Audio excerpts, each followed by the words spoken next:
Hello everyone out there in YouTube land. Welcome once again whenever and wherever you're watching.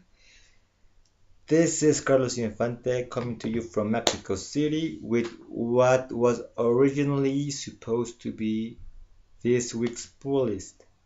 But unfortunately, one of my shops closed down for I don't know what reason. Something happened when I got there, it was closed. Everyone that works there was out of the shop, so uh, I didn't get most of my pull list, including Justice League Dark number 22, which is in my regular pull, but you always have copies there.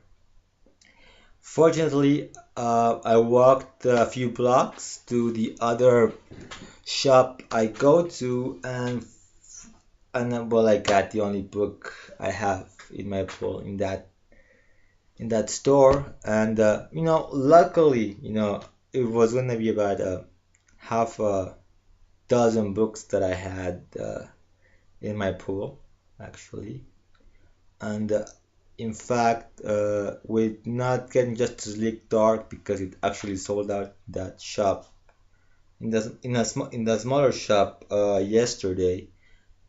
I was able to get a book that I was not gonna be picking up this week, but I was probably gonna push it until next week. So I'm gonna have to go maybe around Monday to the shop to get the rest of my books. And hopefully, Justice League Dark 22 is on sale. They usually, if it sells out, they usually don't sell everything. So they usually, at times, they just restock with more books. So hopefully, I'm lucky enough to get Justice League Dark number 22 because if you watched my last video, it's just an amazing story, and I usually don't like crossovers. I don't buy all the books in a crossover, but this crossover in particular, this story is so amazing. And you know, if you missed an issue, since it just takes place within the books, usually, don't buy all the books in a crossover times and things like that. But since, this is like a mini series, if you will, so I have to get all the issues. So I hope I get Justice League Dark, and I'll tell you my thoughts on it, like I did in my last video. So before we get to the two books I did get this week, um, I want to reply to a comment that was left to me by um, oh JC Seiji, uh, who commented on my last video, and I watch a lot of videos.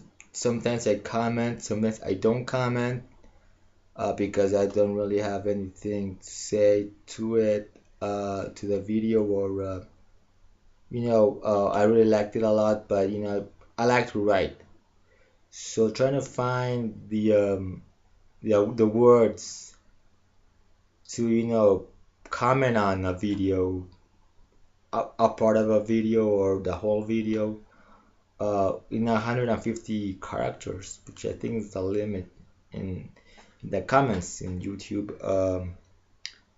Well, I like to be more elaborate about my thoughts. So sometimes I will leave a comment, little thing. Sometimes I would read longer. Sometimes I won't. So if I don't comment in a video I like, I'll probably just throw it out there in one of the videos. So anyways, so JC Seiji really liked my last video. He liked the review I did of not just Justice League number of America number 6, but the whole analysis that I did on the story so far. I actually analyzed a lot of the leagues and all of that. And after 13 takes until I because it took me 13 takes to make my last video.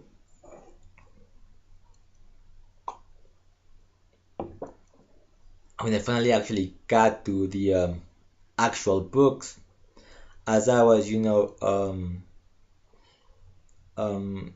doing my comment, which I wanted to make it as brief as possible, just not to make the video too long.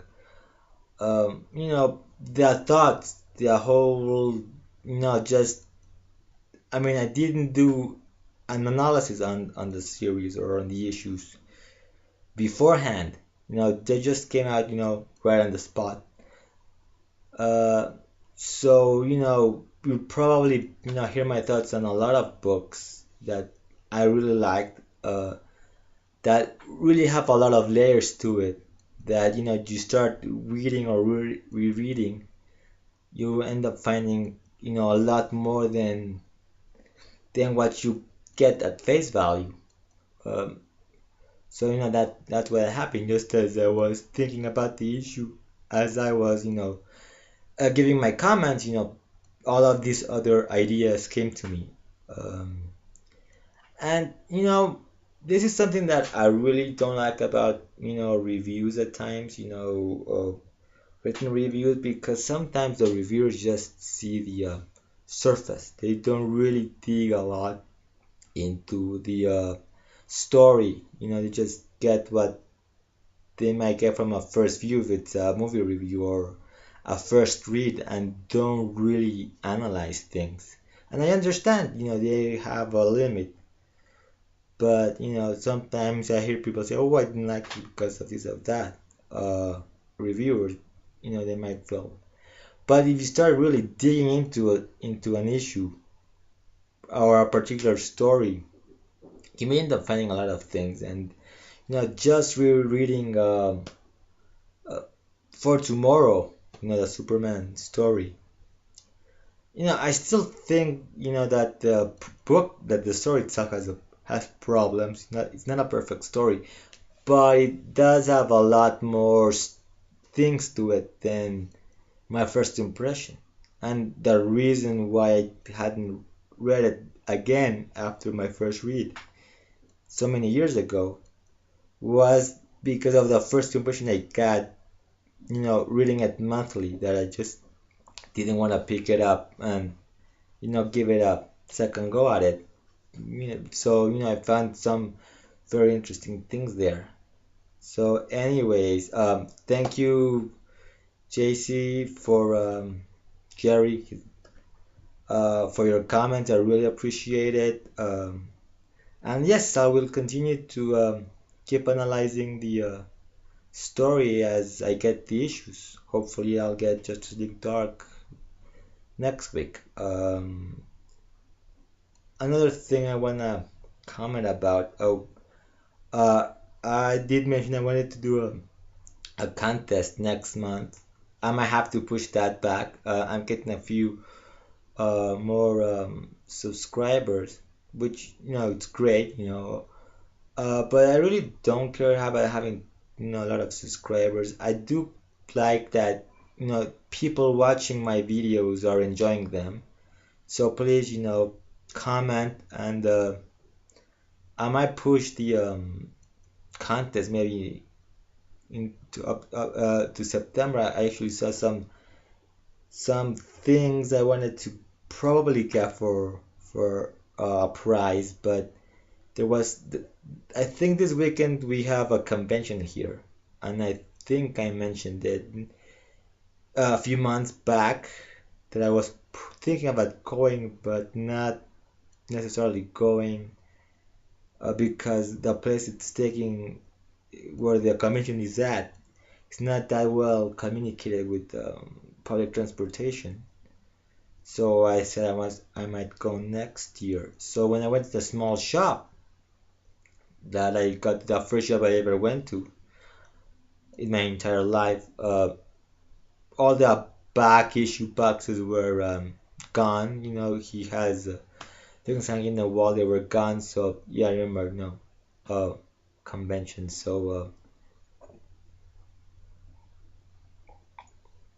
those books that I was considering of getting as part of the prize will now have to be are probably gone by now. You know, somebody just might have bought them at the con.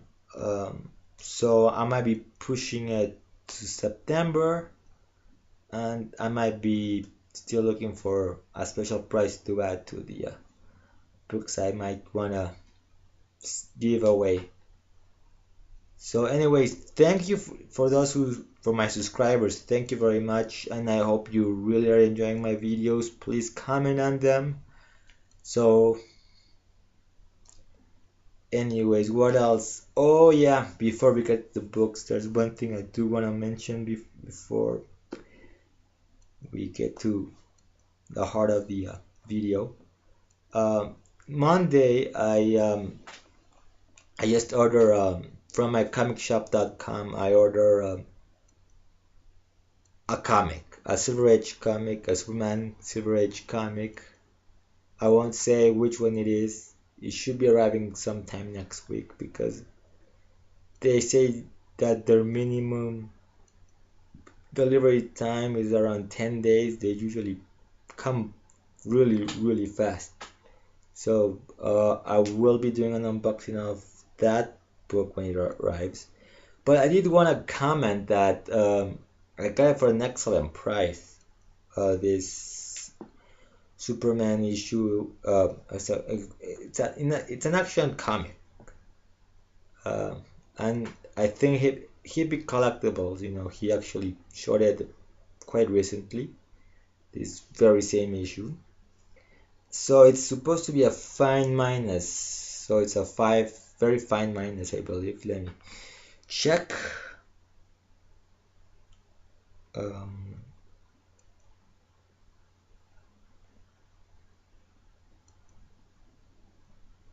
Yeah, yes, it's a very fine. It's a fine minus, 5.5, and I got a really great price because I went to their site yesterday, Thursday, to see if they had any new listings on this particular book. And it turns out that the same exact issue with the same exact condition as the one I bought, you know, I was selling a bit higher than the book I bought. So I thought, wow, I'm very lucky. I mean, I got this really great deal on this very same book, and I think it's a little bit better than the one they're listing now for a higher price. I think my copy, I actually saw the photos, seem to have a little less creasing than this other new listing. So yeah, when it arrives, I'll try to do an unboxing video if I don't get too excited because I just wanna open the box and see the comic. So I'll try to I'll do an unboxing video and I tell you how much I paid for this Silver Age action comic from 1965. Okay, so now to the two books I got this month. Oh, one more thing before.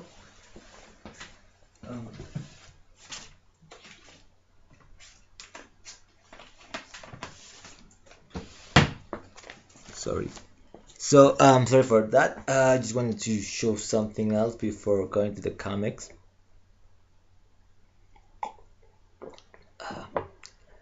And you know, about a month ago, Why Not Art showed a few inserts that came in his local paper, newspaper, you know, promoting Man of Steel. And I actually commented that when Superman Returns, my local paper, or the national distributor paper actually, came with a little insert used to promote the Superman Return movie, which is like a reproduction of the Daily Planet. in Spanish, Superman Returns. And I wanted to show this before, but I couldn't find it, and I uh, found it uh, yesterday. And it has some the movie posters from you know and I actually just found it maybe on Wednesday. Actually, I found it. I was looking for some documents that I didn't find. So yeah, so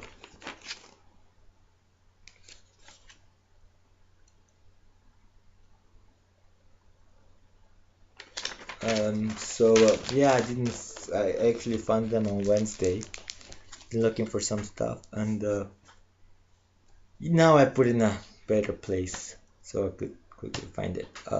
Okay, so anyways, the first book I got, and I'm very happy that I didn't miss this issue.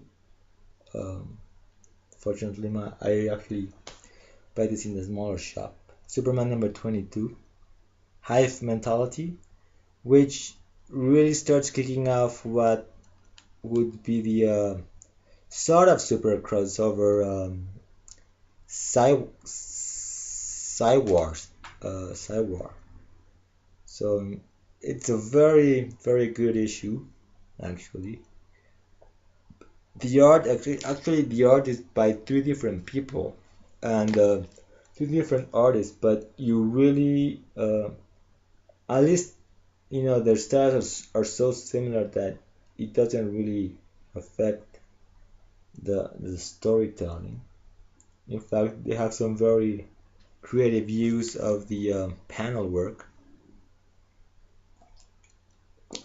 So basically, this picks up right after um issue 21, uh, with after Hive kind of rescues or frees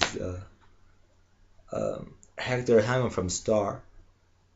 I said they didn't free him because obviously the uh, Queen Bee wanted to use Hammond as a tool for her little take over the world plot.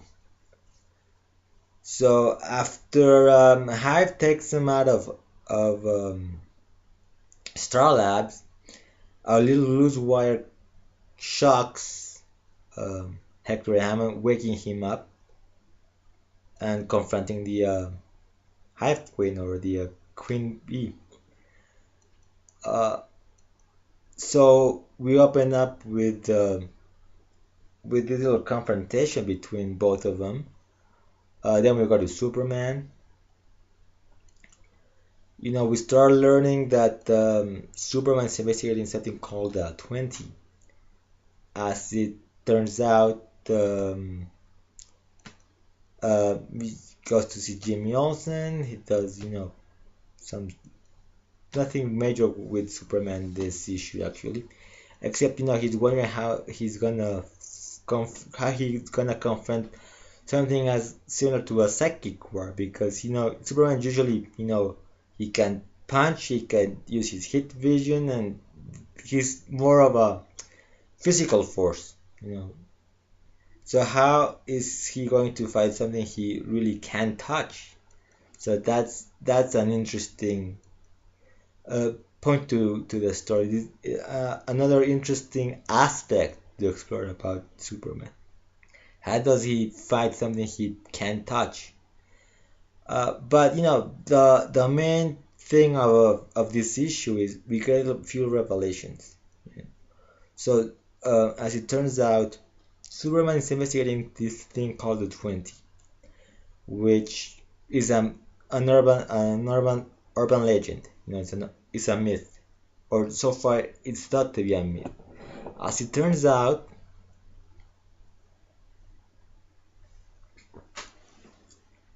as it turns out, the 20 actually refers to a group of people, 20 people that kind of went missing during Brainiac / the Collector's Invasion way back in action in Grant Morrison's Action Comics. So it turns out that the Queen Bee, you know, Hive Queen, is one of the 20. So her whole scheme, it seems, is to defend Metropolis from Brainiac's return. Apparently, Brainiac is returning, which actually kind of, makes sense now what the Superman annual is going to be. The second Superman annual actually involves Brainiac. So, I'll read what it says here. So, Superman annual number 2. What repercussions lurk beneath the surface from Brainiac's first attack? So this annual might actually just provide us with some backstory to the whole 20 thing as well. So that's interesting because it actually makes this story a lot bigger than what I thought it would be. And how does that tie into Supergirl? Because as I mentioned in my last video, it seems Brainiac is actually returning, and Supergirl herself is going to face Brainiac at some point. So, and he seems to be a major player in the Supergirl book, and now it seems Supergirl might have a little bit of a tie to the current Superman book. So that's interesting. So the other book I got, and I'm actually glad I can get my whole pull list this week, because I would have had to kind of hold off on buying this book, Batman Superman number 2. I was going to hold off buying it until next week if I had gotten my whole pool, because like I said, that would be a half a dozen books for me, and I don't think this issue being $2.99 would have actually I would have actually had enough to get it, or and I would have to just move it up next week, because we have a dozen books. Being a $2.99 book, this book, I don't know if there was a place for it for this week for me to get it. So Batman Superman number 2, very cool book. The art is it's interesting. I really like it. I really like buying things that are a little different, a little offbeat. Not usual, not always getting the usual stuff. So I always look for something special. And this book is special because this isn't in my regular pool. So I just get it when I can. I might actually be adding it to my pool in the next few months. Now that Legion of Superheroes is ending next month, I might just have this book added to my pool. Cause it's a fun book. It's a fun book because the thing about both the regular DC Earth Superman and Batman going to Earth 2 kind of creates Whenever you go to an alternative reality or an alternate world, you know, that initial confusion is usually the fun one, the fun part, because the heroes don't know where they're where they at. So usually, kind of you get a little bit of action out of that. What we learned in this issue, what we learned is that the Earth 2 Superman parents, the cancer alive in this reality. So that's you know when you go back to the old Earth 2 concept, both Superman, had their parents die. But in this reality, they can't live. So that's kind of interesting because I know a lot of people kind of felt bad when Grant and the whole New 52 thing came along, that the Kents were dead. Uh, and I actually didn't mind that because it just goes back to the original concept, part of the original history of Superman. And I'll be honest, with the Kents being alive, it kind of took a little bit away from Superman, because now Superman, uh, had to, if he was in a problem, he wouldn't usually think himself out. He would probably just fly to Smallville and talk to Pat Kent about it and Matt Kent about it. So with Superman being Superman, without that Kent, which went from the Golden Age to all the way to the Silver Bronze Age, Superman would be a very smart person. So he would think for himself out of situations that if you go back to the post-crisis stuff, he wouldn't really have that. You would actually just go to the Kent and ask for advice instead of him thinking his way out of certain situations. So I mean, anyways, not a lot of action actually went on in this book. There's a few fight scenes between Batman and Batman, the older Batman and the younger Batman. The cats are freaked out by the uh, by this guy, the regular Superman, the regular DCU Superman, because he just ended up beating Batman to a pulp almost. But we do learn that there's like some sort of like imp involved, and I'm thinking that can be Mr. Spitlick. It's just some other creature. I'd be surprised because we know from the action issues that the confrontation between Mr. Spitlick and Superman hadn't occurred, but will occur. Crazy Grant Morrison story logic. So this may be somebody else. The rest of the issue just both Superman and Superman, seeing what the Earth 2 is like, I guess. So of course, in this reality, Superman is married to in this Earth, in Earth 2, Superman is married to Lois Lane.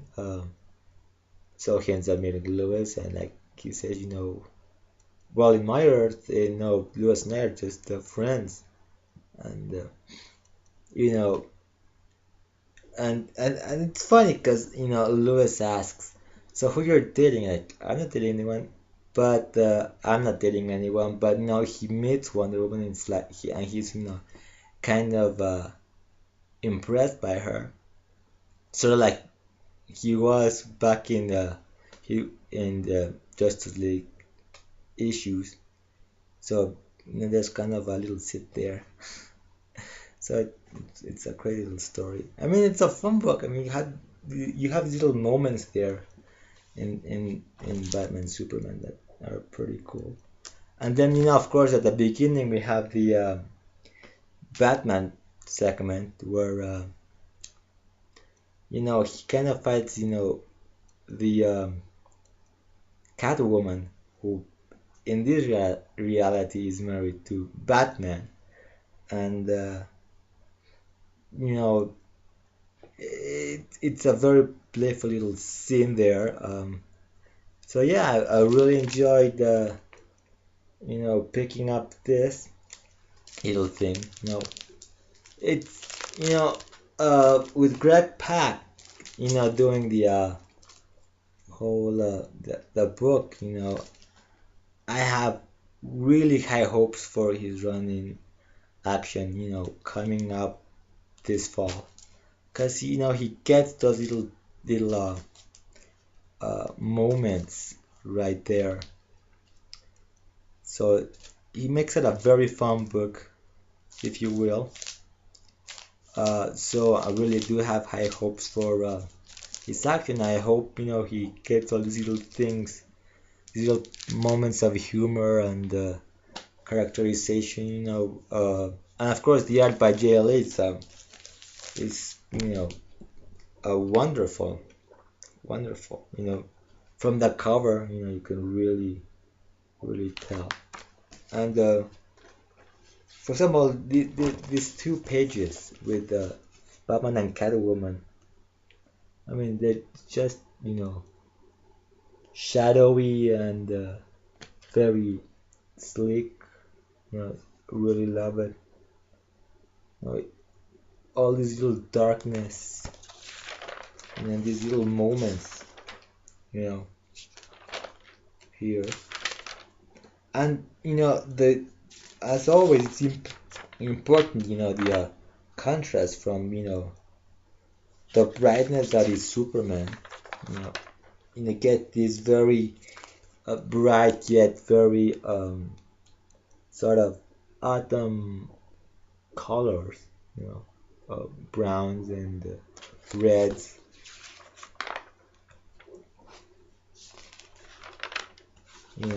So just looking at this, I mean, and it's a very emotional book as well. It's got all these little touches, like Mal Kent, talking to young Clark. You don't get like you don't see their faces or anything, but just through the dialogue you can get all this.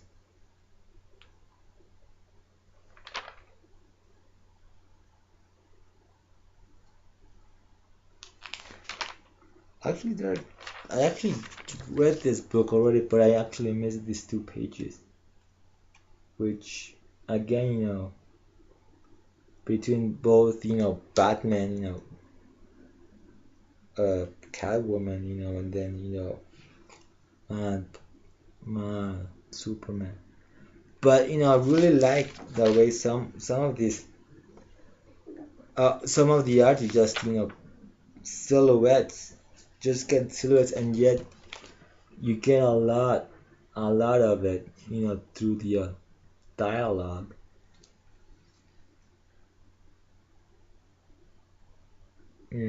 And of course, the cliffhanger ending, where it's revealed that I mean, this is spectacular, where Wonder Woman actually discovers that the same thing that possessed Catwoman had possessed Lewis. So it's like this guy this little creature here that seems to be causing all the all the problems, causing all the trickster, which is kind of interesting. Uh, and there's also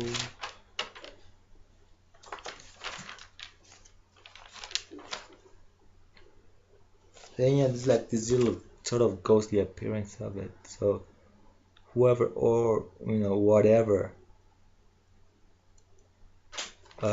brought them there is causing havoc on both for both versions of the character, which I think, as the solicits say, for the conclusion of this opening arc, both Superman and Batman will actually forget this adventure, and I guess because of this little trickster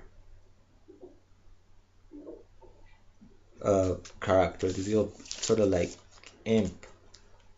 So, well, I think I did go a little bit long, but gotta get a lot of things out of the way, out of my mind. Showing off some art, some of the really good art from this book, and doing a little synopsis on this book, which, like I said, three artists did this one, and I'm gonna show off some of the art. I mean, look at this opening splash. Because of the apparent electricity seems to have sort of evolved.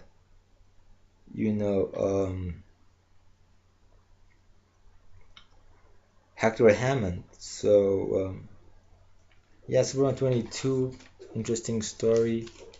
Apparently a bigger deal than I thought it would be. And Batman Superman number 2, a fun book.